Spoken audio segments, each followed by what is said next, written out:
Welcome to the ALCTS webinar entitled Persistence, Got Yours? Preserving Scholarship. I'm Felicity Dykes, a member of the ALCTS Continuing Education Committee, and I'll be your host today. Our presenters today are Victoria Reich and Katherine Skinner. Victoria is the Executive Director and co-founder of the ALCTS program. Katherine is the Executive Director of Educopia Institute. Both of these organizations play a large role in digital preservation, so Victoria and Katherine bring much knowledge to this topic. We're very fortunate to have them with us today. A few tips for today's webinar. Everyone in the audience is muted. If you have questions for Victoria and Katherine, please type them into the question box on your screen. Victoria and Katherine will answer the questions following their presentations. If we go over time, they'll answer the remaining questions offline, and all of you will receive those answers by email. Also note that we are recording today's presentation, and you'll receive an email with a link to the recording and slides in a few days. We don't have a chat function that allows you to chat with each other. If you like, please use the Twitter hashtag on the screen to chat about today's session. We won't be monitoring that, so again, please use the question box for questions or comments for our presenters. And now, here's Victoria. There'll be a slight delay as we change presenters.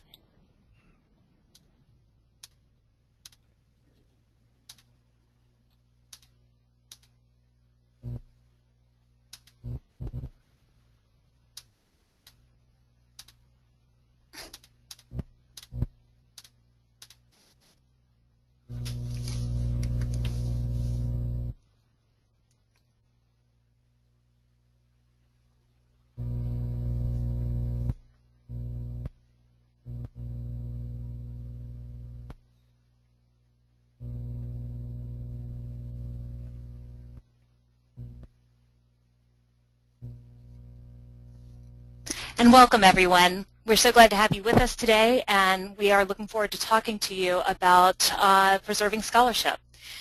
So the first slide here is a moment of reflection that if Vicki is able to unmute herself, she will reflect more than I will on this. But for right now, this is Katherine Skinner speaking, and we're made to persist. That's how we find out who we are.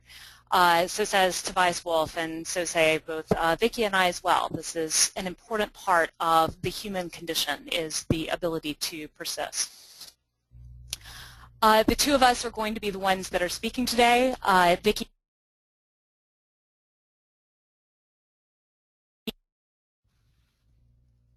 and I believe we're having technical difficulties on several fronts now. I was just muted and unmuted. So I'm going to pause for just a moment.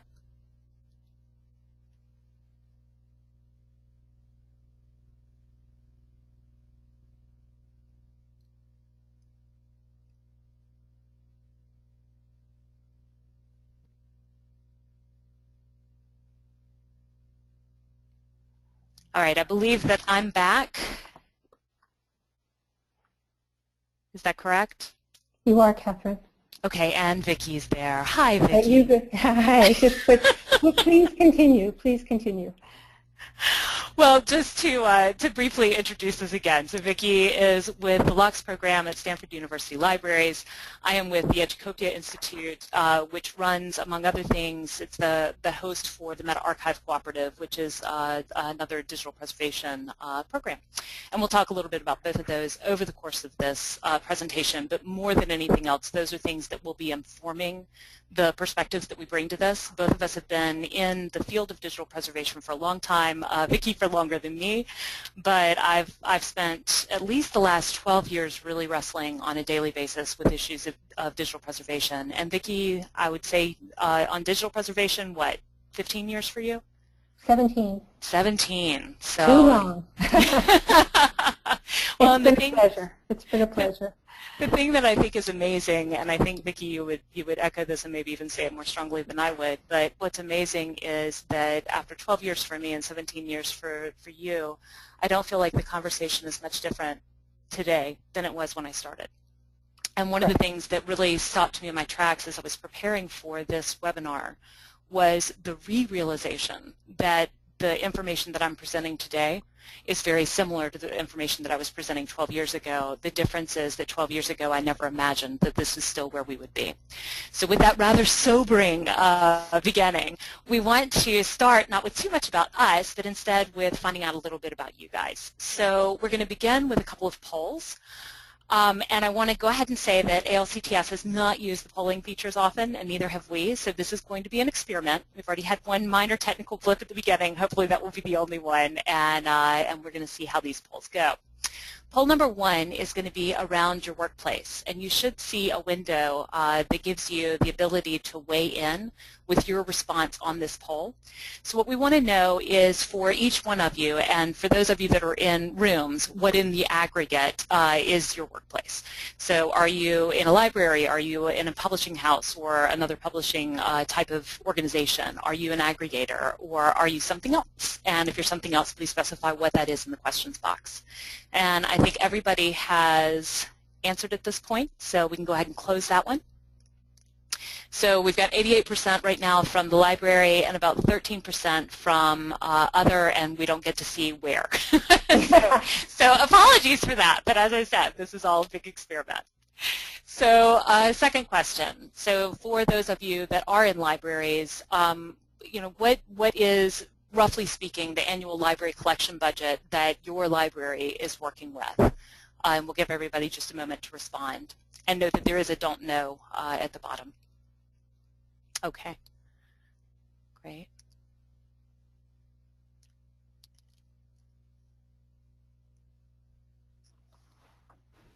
We'll give folks just another second.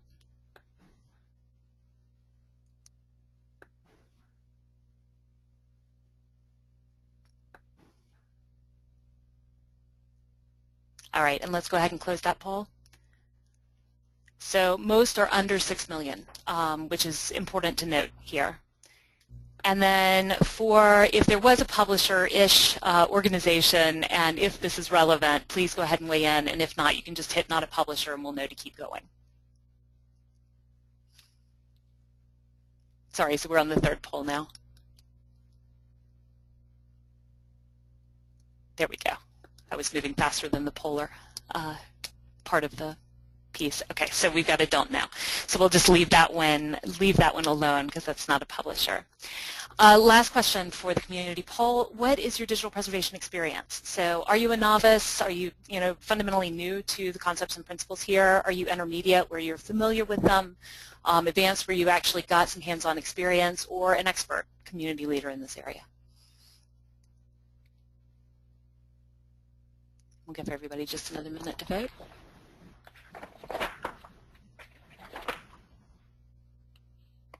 And I know the aggregate rooms, just do the best you can on that. Oh, that's fabulous. All right, and let's go ahead and close out that poll. So we've got about the bulk of you fall in the intermediate space on this, and we have a few people who are more on the novice side, and we have at least one person or room that is advanced with hands-on experience. So all of that's helpful just for positioning both for you guys and for us, and we will use this information to tweak our presentation a little bit to the institutional frameworks and knowledge and interests that are represented here on the call today.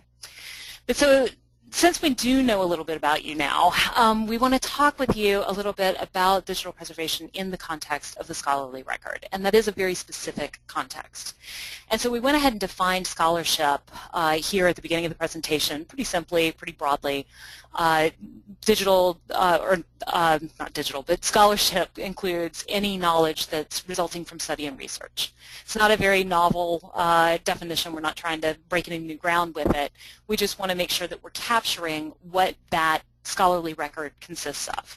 So from this definition, we can assume that it includes a broad range of researcher outputs, so things like journals and books, but also that it includes a vast range of inputs, so newspapers, blogs, government documents, maps, videos, websites, music, art, and then lots and lots of other primary and secondary source materials. Scholarship's often been referred to, and we hear this all the time, both in academic libraries and well beyond, that we're standing on the shoulders of giants, that that's what this process of scholarship is all about, or that it's this iterative and cumulative process of building on knowledge, so that the more that we know, the more we can know. And if we don't protect the scholarly record, both the inputs and the outputs of scholarship, then the foundation of our knowledge erodes. And that's why the historic charge to the academic library, I think, is really among the most important functions within the academy itself. And that historic charge for the academic library is to acquire, to disseminate, and to preserve the scholarly record. I'm going to pause and say that again since we didn't put it on a slide. So it's to acquire, to disseminate, and to preserve the scholarly record. It's a unique charge for the academic library, and over centuries we've gotten really good at partnering with lots of content creators, publishers, researchers, artists, etc., to preserve the outputs of today for the researchers of tomorrow. And over the last, say, 350 years, if you're looking at journal history, or longer than that if you're looking at book and journal history, we've developed and refined processes and procedures for acquiring, for disseminating, and for preserving the scholarly record. So we knew more or less what to do in the print space. We knew how to acquire books, journals, newspapers, personal archives of major figures. All of these things were well known. As of 30 years ago, we had a really nice polished system for all of it. We had also figured out a range of ways to put those acquisitions in the hands of scholars and researchers. So scholars and researchers knew what to expect from the library. Libraries knew what to expect from publishers. There were really nice defined boundaries around each one of these labels. And we managed and preserved resources in the face of lots of different ongoing problems. So we had insects, we had thefts, we had all sorts of things that were kind of there and ongoing. And we also had the iterative full-scale disasters, so the Florence flood, the brittle books crisis. And we were no strangers to these things. We were largely successful in our mission, and we did a great job. The shift from print to digital publishing and production has unsettled the practices of the academic library, and it's called into question the role of the academic library. And we can see the ensuing identity crisis that has happened, or the set of identity crises, really. So are we a place? Are we a data center? Are we a publisher? Every year we seem to be taking on a different identity or an additional identity, a new skin that validates our existence. And I believe that the root of that identity crisis is really a question that we're still asking ourselves as a field, which is, are we really now supposed to acquire, disseminate, and preserve both print and digital collections? And we've been wrestling with this so much, and the answer to it is yes. And we know it, but we still haven't really adjusted as a field to that. So how do we do that? How do we acquire, disseminate, and preserve both for print and digital collections? That's kind of what we're here to talk about today. Oops, went too far. All right. So digital preservation. My favorite definition of digital preservation, and I will start there since we do have some people who are less familiar with digital preservation on the phone or on the webinar, is actually fittingly ALCTS's definition. And I've been using this for years. I've been using this almost ever since it was written.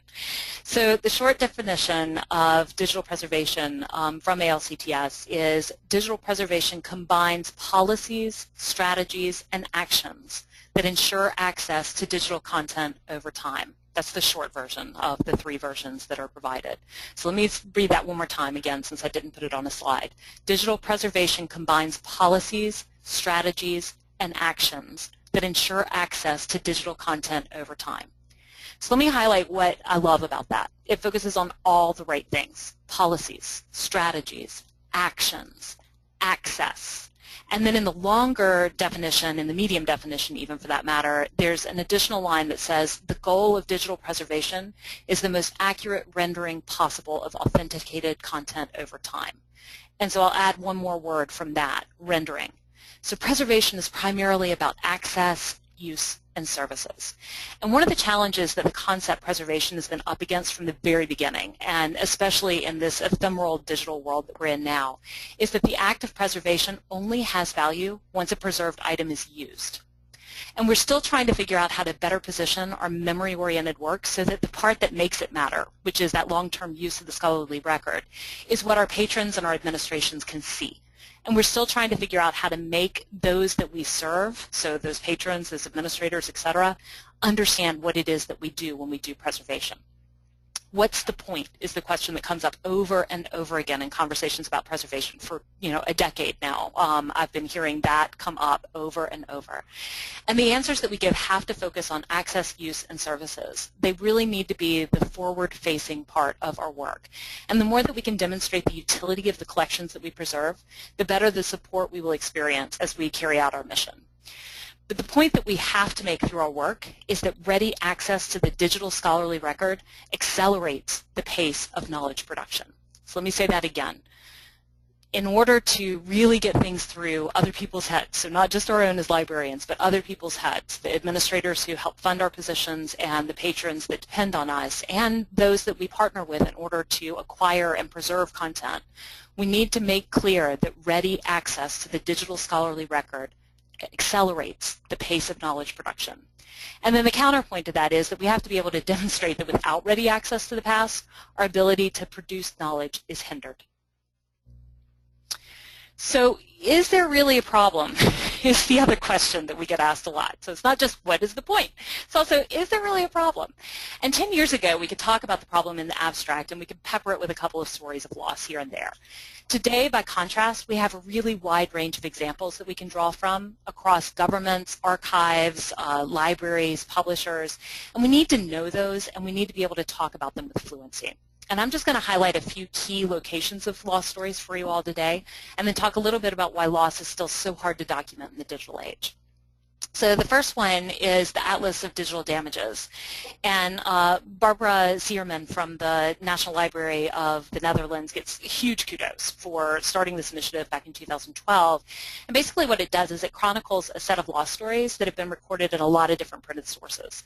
So the irony, of course, when you actually go to the Atlas of Digital Damages is that there aren't that many stories there, and the stories that are there aren't usually of significant loss. They're of near losses, or they're about collections with kind of unknown status, but what we really need is lost stories. And Barbara has pointed to that and has pointed to, there are these places in the literature where we can already see lost stories. As the community, if we could start to gather those and make those things that we can refer back to more easily, we'd use them more, and that would help to reinforce the, is there really a problem? Yes, there's real loss going on, folks. But still, this is a good start. The Atlas of Digital Damages is a good start, and I do encourage all of you to go and make it stronger. The second thing I'll touch on very, very quickly is PACER. And it's a great story and one that I encourage everybody to go and look at if this piques your interest, but it's public access to court electronic records.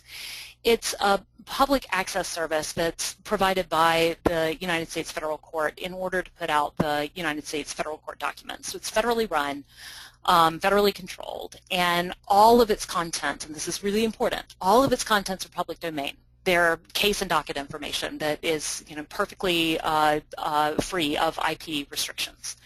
So PACER has been critiqued for more than a decade now for its interface, which is really, really clunky and continues to be really, really clunky, and also for charging for access to public domain materials. And there have been studies, there have been exposés on this, the New York Times has done articles on it, I mean, it's been all over the place. There have been a lot of different types of concerns about PACER over the years, and most recently the situation there led to the development of something that I wanted to be able to point to in this presentation that's called RECAP, which is a software program that was developed by Princeton and by the Berkman Center at Harvard. And basically this team put together a Firefox component that allows you to conduct a search in PACER, and PACER checks to see if the documents that your search is returning have already been uploaded by another user to the Internet Archive. And if a free version exists from that happening, it gives you that free version. If no free version exists and then you purchase that document from PACER, it will automatically upload a copy to the Internet Archive. So that's kind of dense to try to explain in a quick way like this. So again, if this has piqued your interest, please go and look up PACER.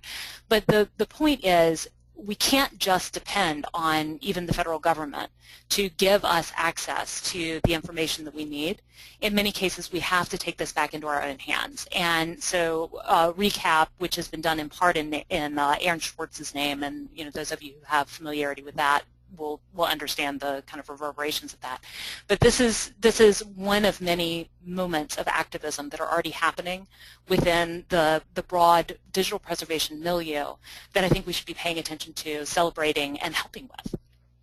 A third thing, so cyber attacks. We've already seen it happen. It happened very egregiously in Estonia in 2007, where attacks took down the websites of the Estonian government. It also took down the news agencies and all of the different media outlets and the banks.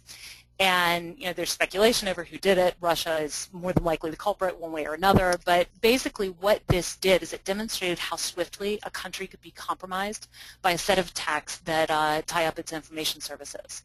So it's another example of the problem that we have when we depend on so many things that are online instead of things that are in print or in a different place that we can get to them. And then finally, link rot. Link rot, I could talk for an hour just about link rot itself, but last year a study in BMC Bioinformatics analyzed, I think this was in 2013, it analyzed nearly 15,000 links and abstracts from Thomson Reuters Web of Science Citation Index, and it found that the median lifespan of those web pages was 9.3 years and that only 62% of them were archived.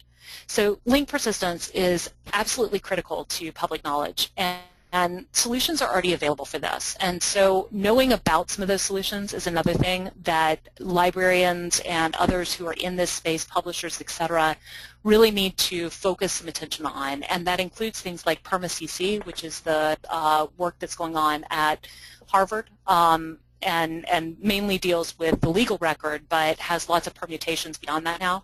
And then also Memento, which came out of Old Dominion with Michael Nelson and Los Alamos Research Library, or Research Laboratory Library, which is Herbert von der Sompel's work. And in essence, these tools now let us, as authors and publishers, take snapshots of web-based resources that we're using and that we're citing, so that those citations don't rot, so that we're not dealing with this situation of disappearing foundations for our scholarship. And when we do that and upload that to a web archive like the Internet Archive, there are ways now that we can do what's called decorating a citation link so that future readers are going to be able to use it to see the snapshot that we took instead of getting a 404 error or an updated web page. So one of the things that, again, librarians and others in this information space need to be paying attention to are these kinds of tools like PermaCC and like Memento and the robust links work that's going on there. In order to be able to point our authors to those and enable the scholars that we work with to make sure that they are doing everything that they can to be responsible stewards of their own scholarship and the citations that they refer to in their own work. And then finally, and perhaps most critical, why aren't there more lost stories? So really it's because nobody wants to share them. And digital loss is a lot easier to keep secret than any other form of loss is. So in my work over the last 10 years touring around and talking about digital preservation, I have been exposed to an absolutely crazy array of loss stories. And I'm not at liberty to tell any of those on a recording. So I can tell them in the abstract when I'm not being recorded. I can't tell them on a recording. So I can't do it on this webinar. But it really begs the question, why? Why are there these stories that are floating out there that we can't really talk about? And it's because information stewards don't want their losses known. And when the loss comes from things like hacking or from a disgruntled employee doing something that they shouldn't, or a dumb human error, which is really one of the biggest reasons for catastrophic loss that I've seen so far in my professional career, meaning looking out over a large number of institutions that have experienced it, or a media failure, which is another thing that certainly happens all the time. All of those things are ultimately avoidable, and because the loss isn't right in your face the way that, say, the Florence flood is, institutions don't have to talk about them, and that means that they don't talk about them. there aren't incentives for being open about our law stories. And the silence around these law stories make it seem like it's not happening. And so this question of, is there really a problem, becomes a really dangerous question. Deans and administrators sometimes have a false sense of security right now, and I think even librarians have a false sense of security right now that suggests to them that simple backup strategies are enough, and they're simply not. But it's really difficult to prove it without the stories. So most content that we're dealing with right now is web-based in the 21st century present. And as we look into the future, we know that most content will continue to be web-based. So books, journals, etc. We've already run through this list. I'm not going to do it again. The web size estimate right now is 1,200 petabytes, which I have absolutely no way of envisioning or making real in my head. It's kind of like me as a college student standing in Egypt when I was studying abroad and looking at Karnak Temple and trying to take in how old it was. It's absolutely impossible. It baffles the mind. What should baffle all of our minds even more is that the Internet Archive's Wayback service, which right now libraries depend way too much on as one of the biggest places where websites are being stored, right now the size estimate for that is 9 petabytes.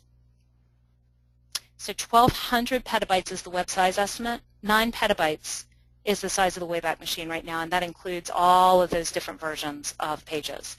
So to say that we are only getting a tiny, tiny fraction of the web as it stands right now is an absolutely accurate statement. And what we're getting is not the deep stuff, it's not the scholarly stuff, it's not the stuff that we're going to need the most later. It's the ephemeral stuff that comes up and goes away and that isn't as valuable that we're just as likely to be capturing right now. And Vicki will talk a lot more about that in a few minutes. I want to transition back to a quick poll, and then we'll be transitioning over to Vicki. So the first question for this section of poll, and this is the last set of polls, but it'll give everybody moving again who are in rooms and those of you who are at your computer a chance to interact with us again. So which are you most concerned about? Persistent access to electronic paid access books and serials, or open access books and serials? And we'll give everybody just a moment to vote.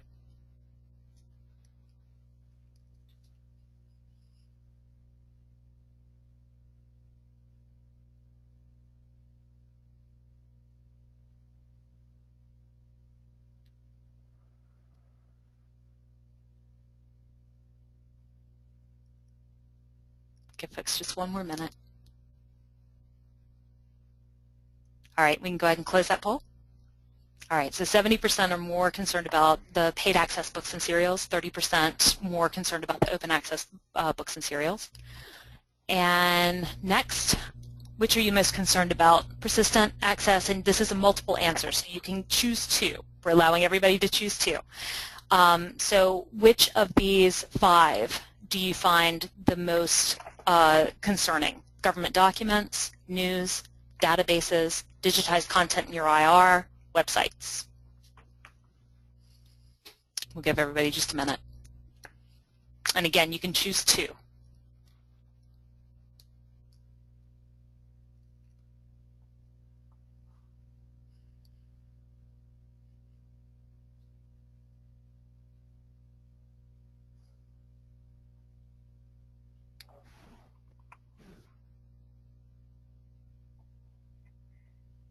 Give you just one more minute.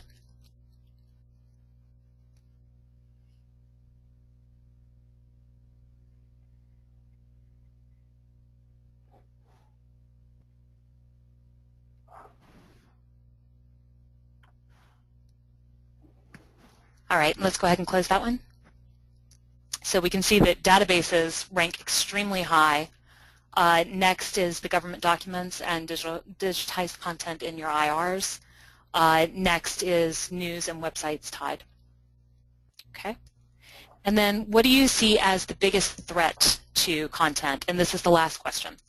So here again, or here just pick one. Don't pick more than one. And the biggest threat to content, your choices are format obsolescence, media hardware and software obsolescence, economic failure, natural disaster, or humans. Give everybody just a minute to respond.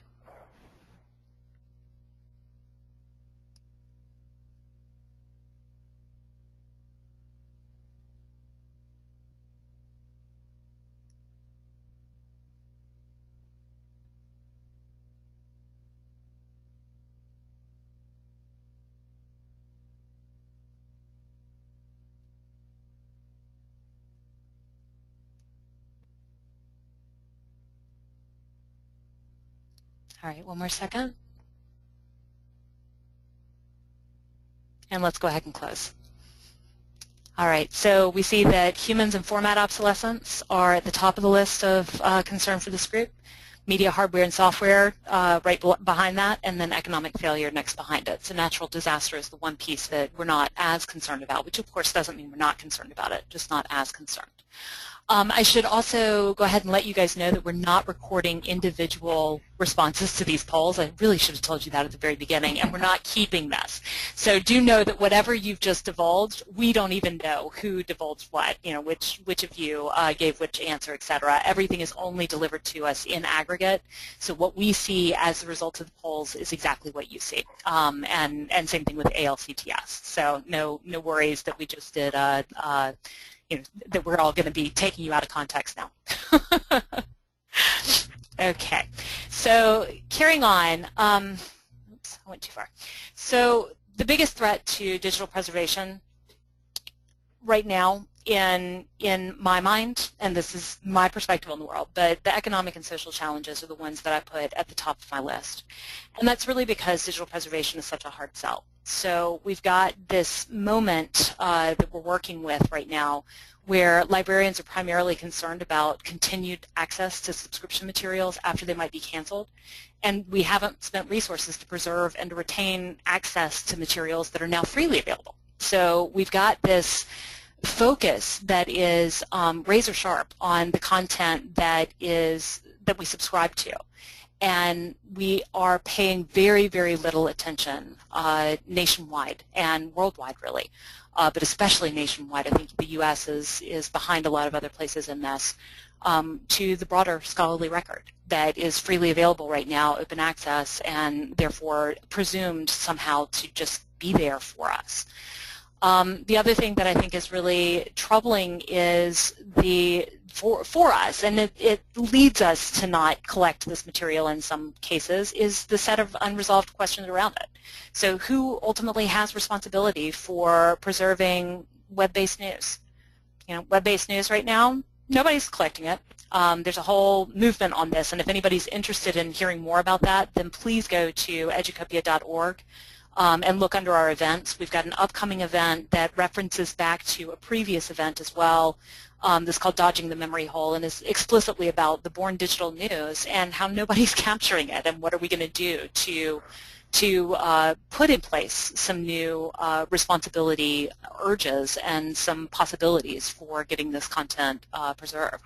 But that question of who bears responsibility stops us in our tracks over and over again. Who holds IP and rights also stops us in our tracks over and over again. And then finally, how do we ensure the coverage that we need without duplicating out the wazoo? And things like the Finder's Registry or the Keeper's Registry are steps in the right direction for this, but we really haven't gotten this under control yet. But then finally, sustainability. Sustainability right now of any preservation approach is not proven, which means that even those of us who are arduously trying to make sure that the scholarly record or other forms of digital material survive, we're all infants at this. We don't know what we're doing. And so with a field that's less than 20 years old, we've got these massive sustainability issues on the technical side, on the economic side, on the business side, et cetera, that we just haven't contended with yet. And that should make everybody in this virtual room shudder, because we're looking at a digital scholarly record that's about as stable as this castle.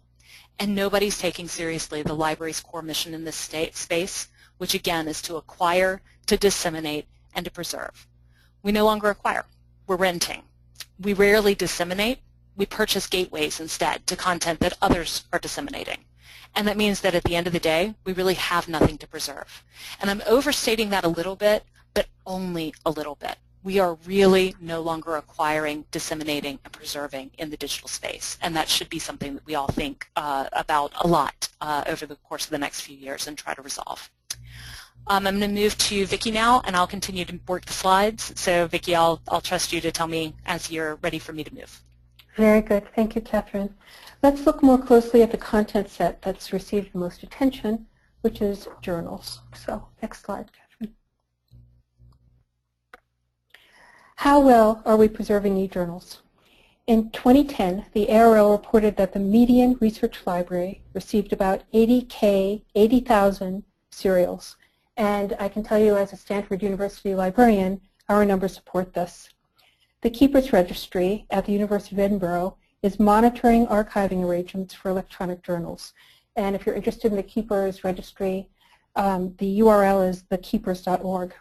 The Keepers Registry, our friends there, report just over 21,000 journals preserved and about 10,500 journals in progress. Thus, about 40% of the median research library serials are in any stage of preservation. A study by Louis Faria and his co-authors was presented at a 2013 IPRES meeting, and they compared the information extracted from journal publisher websites with the Keepers Registry. They concluded more than 50% of all journal titles were not in the registry and should be added. So this is comparing actual journal websites with the Keepers Registry. Nothing obscure at all. 50% need to be added. In an earlier life, I was head of serials and acquisitions at Stanford. And I was head of serials and acquisitions at the National Agricultural Library before that. And I remember what used to come into the serial records section in paper. And I compare those piles of objects that used to be unloaded at the loading dock with what is listed as preserved by the various preservation agencies. And it's quite clear to me, it's quite obvious, that much less than 50% of the e-journal literature is being treated. The Mellon Foundation is keenly interested in this problem and has funded Columbia and Cornell to explore it under a project that they call Strategies for Expanding E-Journal Preservation. But for purposes of our webinar today, let's start with 50%, and I'd like to show you why 50%, that if saying that 50% of the journal literature is preserved is a very optimistic estimate. So next slide, Katherine. First, the 50% is not risk adjusted. As I mentioned at the beginning, I've been involved with digital preservation for 17 years with librarians and publishers from all over the world.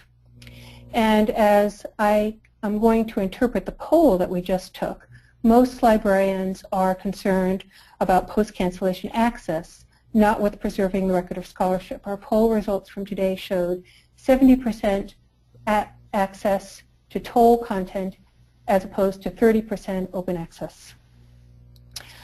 Preservation resources have gone overwhelmingly to preserving large, expensive subscription publishers. The content from these large, expensive subscription publishers is not at risk. Let's take Elsevier, which is actually a fabulous company. I don't mean to single it out, except that they are a large, expensive publisher. And Elsevier takes very good care of that content. It's an extraordinarily important business asset for them. So the resources that we as a community spend, the money and staff that we are spending to preserve these big publishers, is now not available to preserve content from small publishers.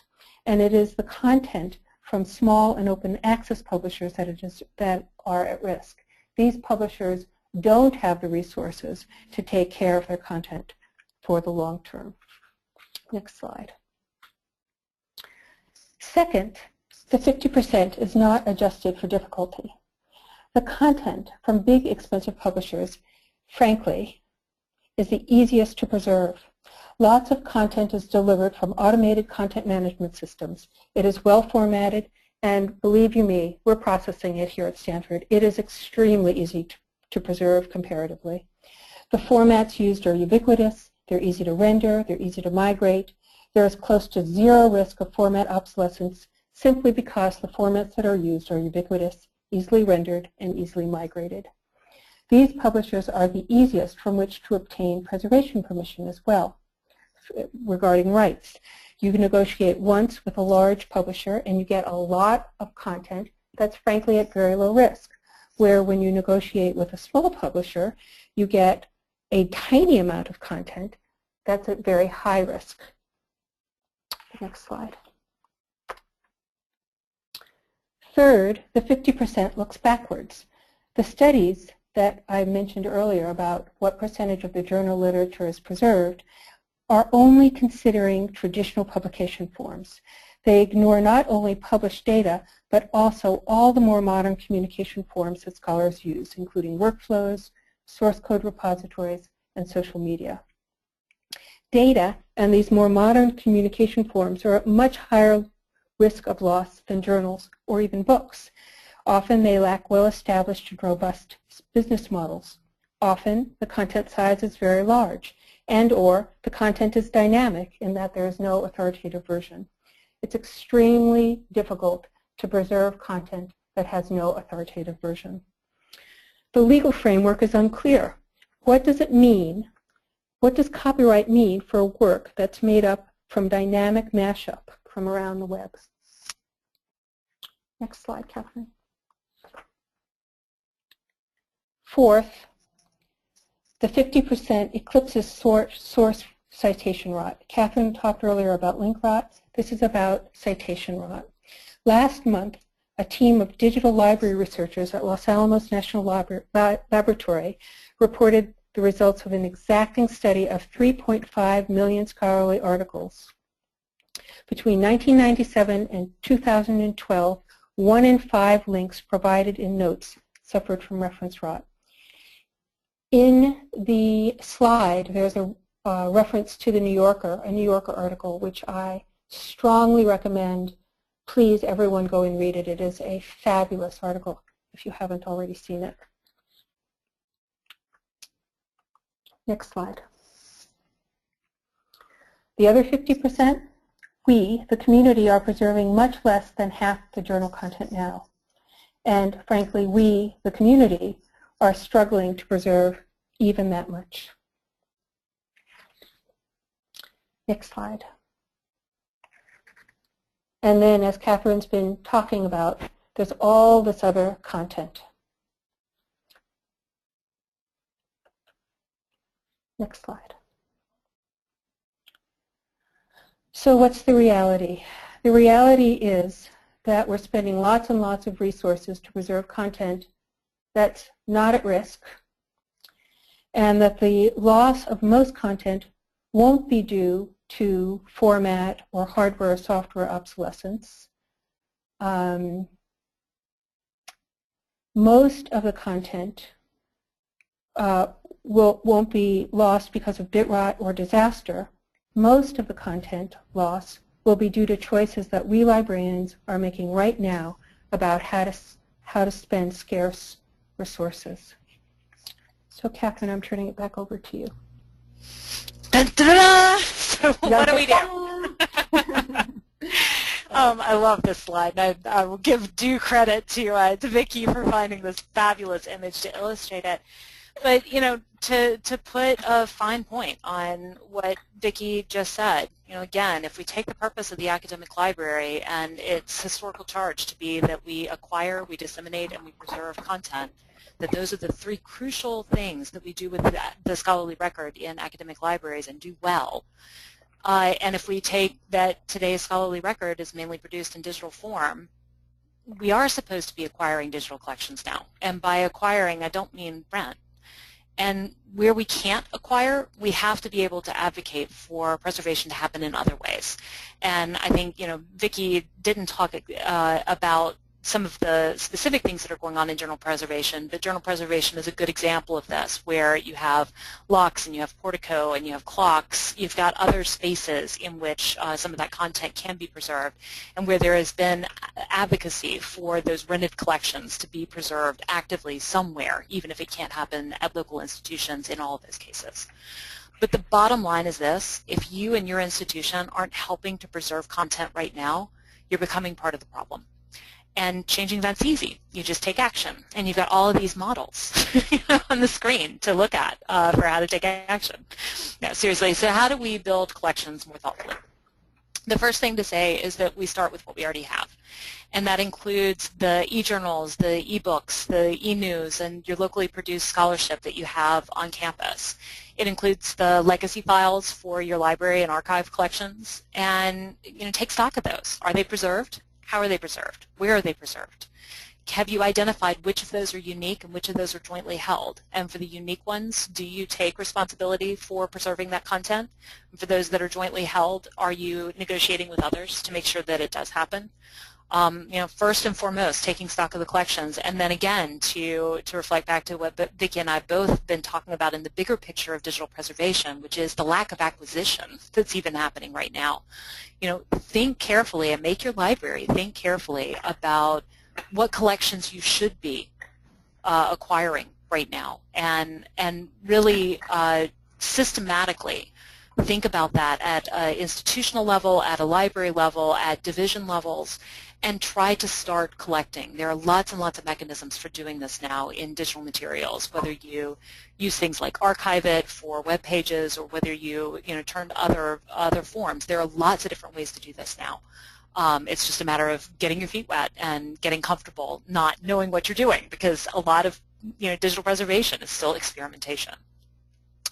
Also advocate for the preservation of your collections. So, acquiring is the first step, but know how to actually preserve your collections. Know what it is that you're doing as an institution. Are you backing up? Are you backing up faithfully? Are you backing up with off-site copies somewhere geographically distant? That's great. Are you preserving? And do you know what that means? And it's not just about format migration. It's about, and sometimes, depending on who you are, you say it's not about format migration at all. It's really about making sure that content is stable and that it will be able to be rendered in the future. And so checksums are an important part of that, and format management, knowing what formats you're dealing with and what kinds of tools are out there for both emulation and format migration. Understanding those options is really critical right now, and understanding how to match those options to your collection types also is. And then finally, insist on open source solutions and transparency. And it doesn't have to be both of those, but at least make sure it's one or the other. So don't, above all else, if there's anything that I have been hollering from the treetops for years now, and will continue to holler from the treetops until I don't have a voice, it's don't cede your preservation responsibility to others that you think know better than you do. And libraries have gotten really, really, really bad about doing this in a digital age. We cede a lot of responsibility for our collections to outsiders, to folks who are not on our premises and whose systems we haven't gotten to see. And that's a really, really big problem. If we don't hold them to a very specific standard of transparency, then folks can tell us that they're preserving, but we aren't going to know what that actually means. And we aren't going to know that our definition of preservation matches their definition of preservation. So make sure that the things that you're doing locally are either depending on and building within open source solutions, or else that there is an incredible amount of transparency between the program that you're paying and services that you're being delivered and your own library.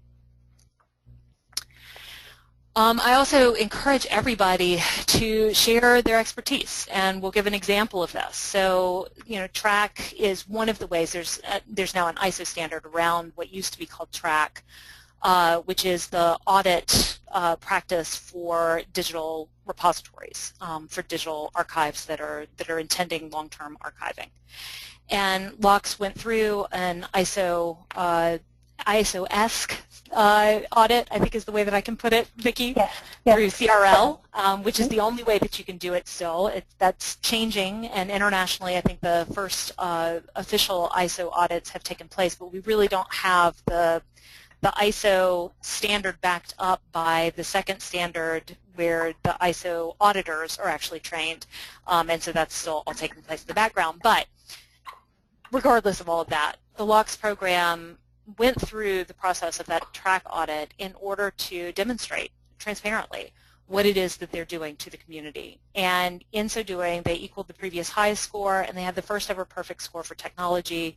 All of the documents that were used by the auditors for the assessment are there at clocks.org. All of those important documents are linked from David Rosenthal, who many of you I'm sure know is the chief architect of LOCKSS. They're all linked from his blog, and you've got the post here, or the stub here, so that you can go there and see them, which means that you can actually go and you can look at not just the documentation, but also the process description, the lessons that were learned from this, and you can run demos for yourself. It's huge, and I wish everyone was as open and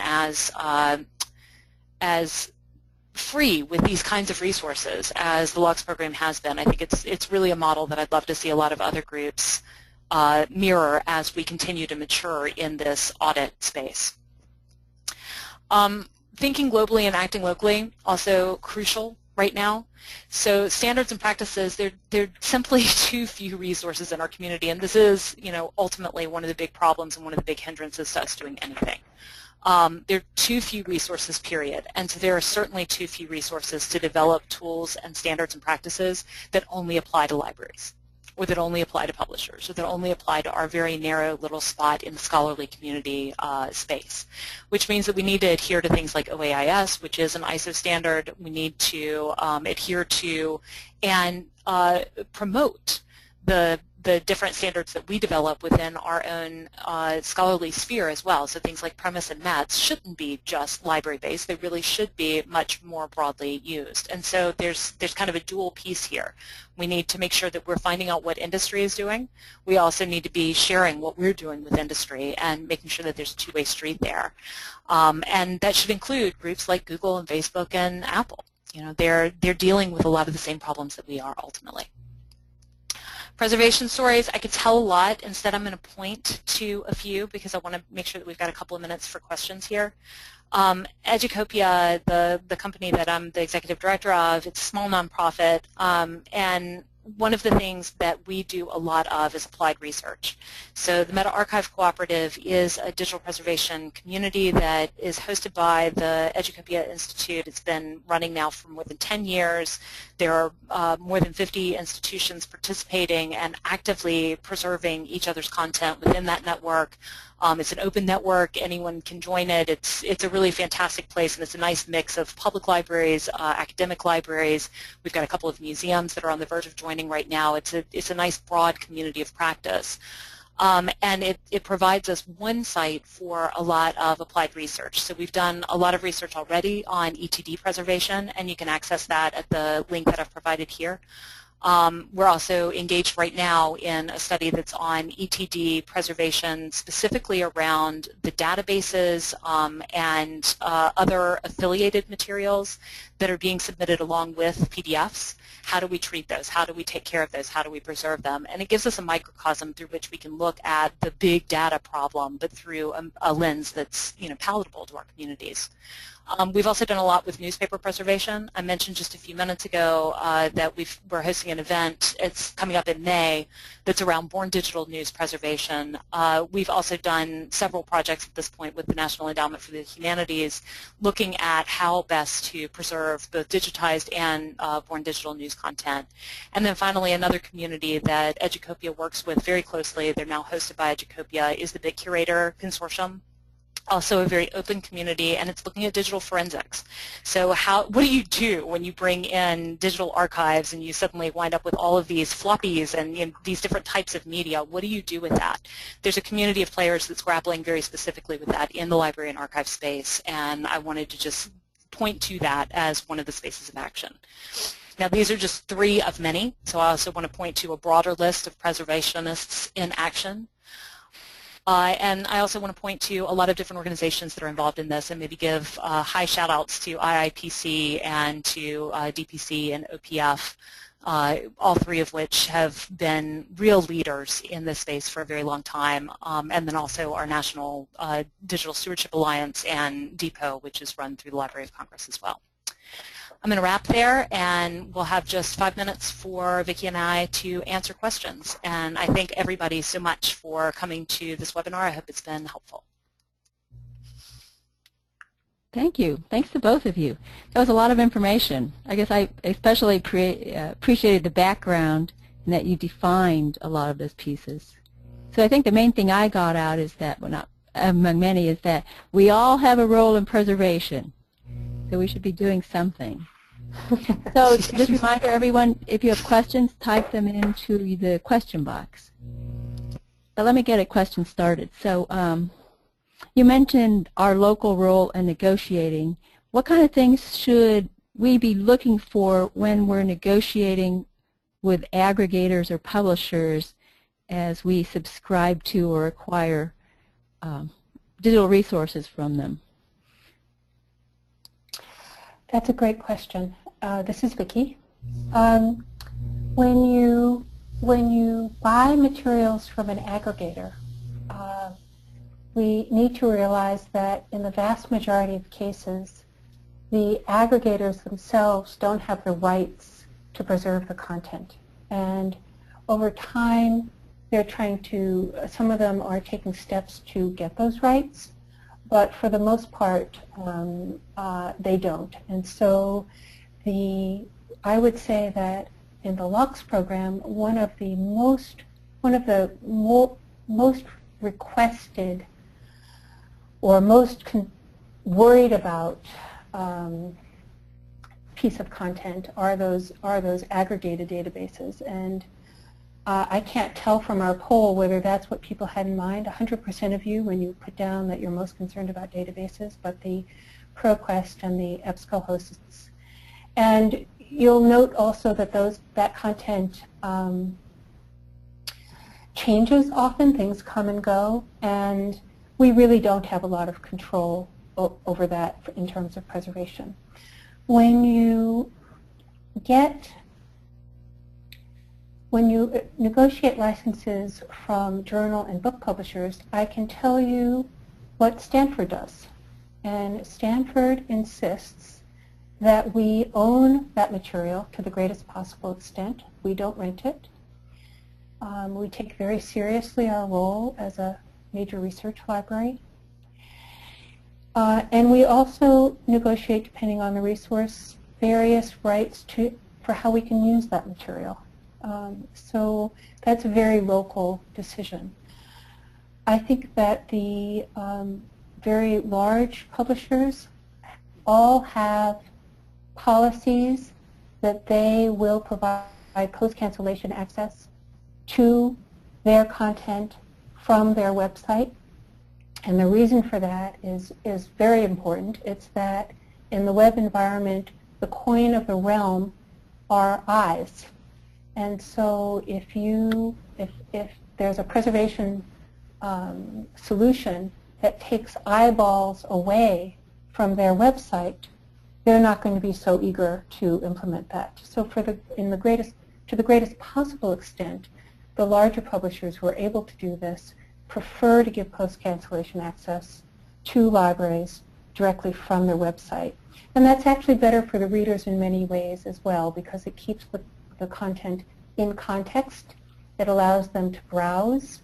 It allows the publisher to go back to the library and say, well, you see, all this content's getting used. You shouldn't actually have canceled it to begin with.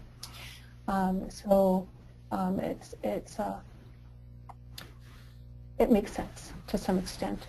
And the ALCTS program, the way we preserve content, the way the ALCTS program works is that you in libraries have a ALCTS box, and it's a digital bookshelf, and the content moves from the publisher onto your ALCTS box, but we work very hard not to take hits away from the publisher. So the content in a ALCTS box is not accessed unless the publisher is not available at all.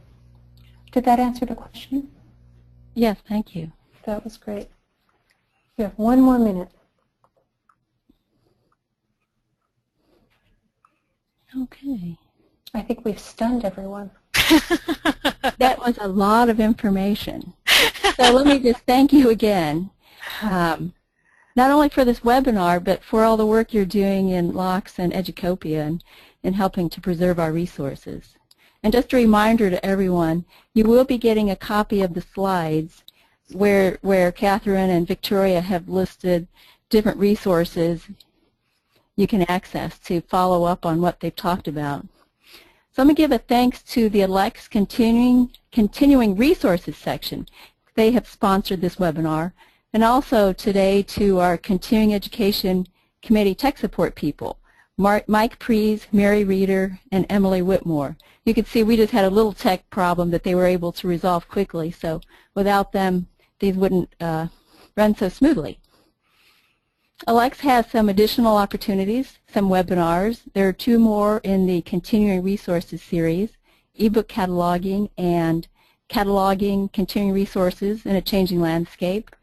You may be interested in the providing perpetual access as it relates to this topic, using LibGuides and tech services, and then we have 3 Preservation Week webinars coming up and more. So you can see those on the ALCTS website.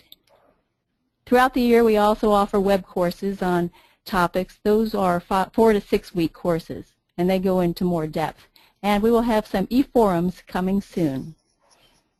So thanks to all of you, and again, thanks to you, Victoria and Katherine, for sharing your information.